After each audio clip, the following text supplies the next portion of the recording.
We are seeing the last term of this national government. Hear, hear. Speaker, I call the Honourable Minister Nathan Guy. Mr. Speaker, what we've heard there from the former leader of the Labor Party is just so much negative claptrap, isn't it? It's no wonder that that member was rejected by most New Zealanders at the 2011 election. It's because he was so negative.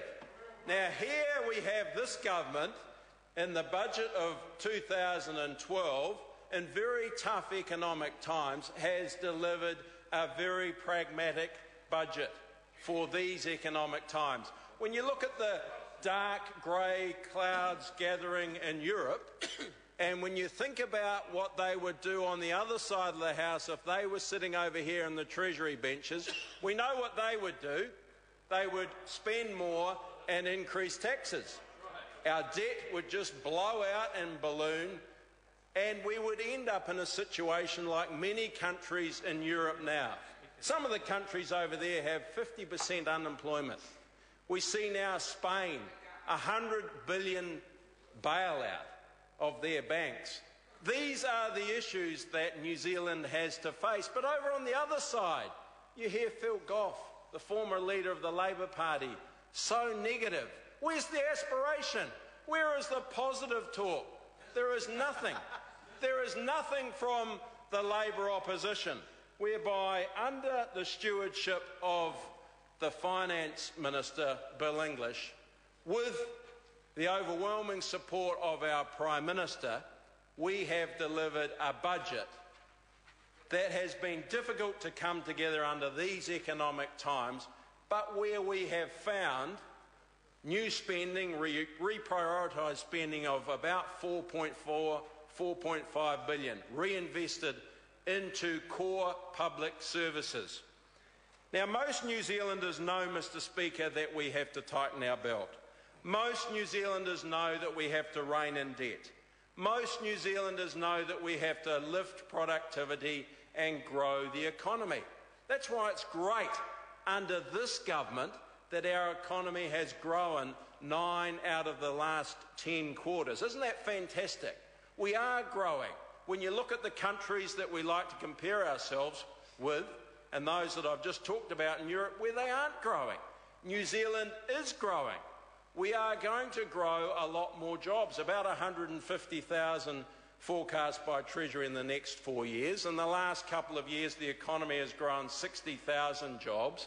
And just in the last week, we had Minister Paula Bennett talking about unemployment and how that has dropped considerably, down to about 50,000 now in May. Fantastic, Mr. Speaker. A drop of more than 3,500 in the last month. And what is also topical is the young people that are getting back into employment. That peaked in January 2010, Mr. Speaker, of about 23,500. Now it is 13,500. Isn't that fantastic? You heard from the Prime Minister today about 20,000 people have moved off the unemployment benefit in the last couple of years. The economy is growing, and that is as a result of the tough decisions that have been made by this government under the stewardship of the Minister of Finance, Bill English. And you think about also the vulnerable, and under tough economic times, we have supported those that we needed to support, those on working for families, those superannuitants. Superannuation up by about 20% since 2008. Fantastic. War pensions up. And we have a real focus to even get more people off the unemployed benefit into work. And Minister Paula Bennett is doing a fantastic job there. We need to support her. We need to ensure that these New Zealanders are able to perform in our modern day economy. And that's where it comes down to education. Yes, we've had a robust discussion about education. And it's been interesting to hear all of the issues that have been raised since the budget was announced in the last few weeks. One of the things that the opposition and Phil Goff chipping in now hasn't talked about in his negative rant is why isn't the performance of our teachers improving? Why have we still got 1 in 5 failing in our education system? Why has the tale of underachievement been constant under the Labor government for 9 years, when now this government is keen to address that to ensure that we lift the tail of unachievement. Why did we have our opponents so negative when we rolled out national standards? Why did we have that?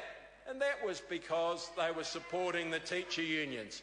Now parents have plain reporting coming into the kitchen table. They know how well their children are doing. They know where to put the support into their children so that they can continue to lift them up the standards of numeracy and literacy. And what we have from the opposition is no debate talking about why has there been a 13% increase in teacher roll growth over the last 10 years when student roll growth has been about 2.5%. Teacher roll growth like this, student roll growth like this, and yet the quality and the performance of our students coming out of our education system hasn't improved. That is where the debate now needs to focus on, in my opinion.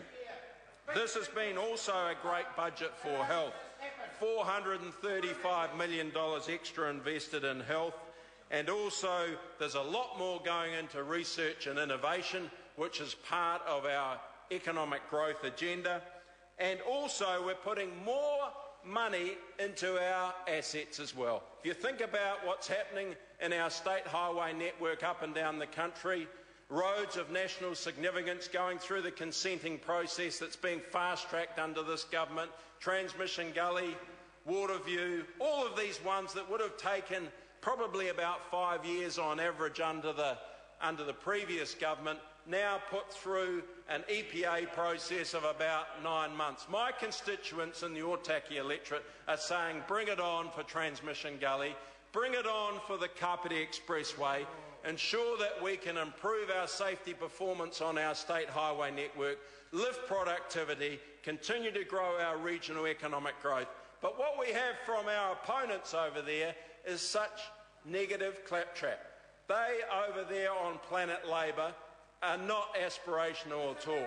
They have continued to worry about their leadership woes. And it was interesting when I had a look at my Saturday Dominion. The interesting thing about their leadership woes in Labor continued. Here we are, the man waiting in the wings. Grant Robertson. A lovely story on Grant Robertson. Just what I'm sure David Shearer, the new leader, wouldn't want.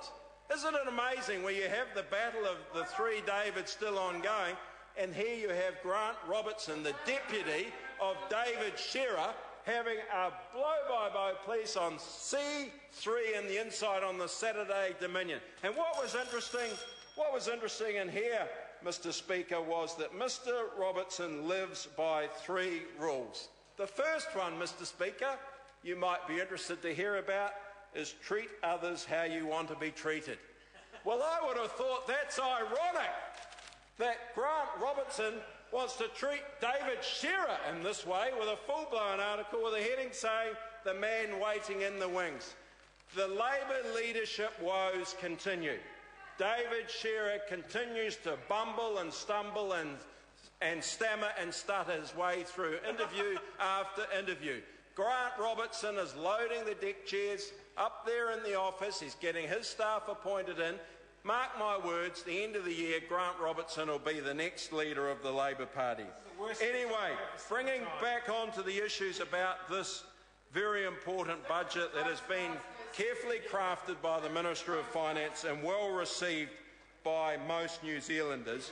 The thing that I'm very passionate about as Minister for Veterans Affairs is the 10 extra deployments that we announced in this budget. Hard to find any new money, but I put a pitch through Cabinet and we managed to find $4.8 million for the 10 extra deployments. Those New Zealanders that have served in places like Rhodesia, Afghanistan, Iraq, Iran, Cambodia, Somalia, Haiti, Bougainville, Sudan, South Lebanon will now be able to get a war disablement pension.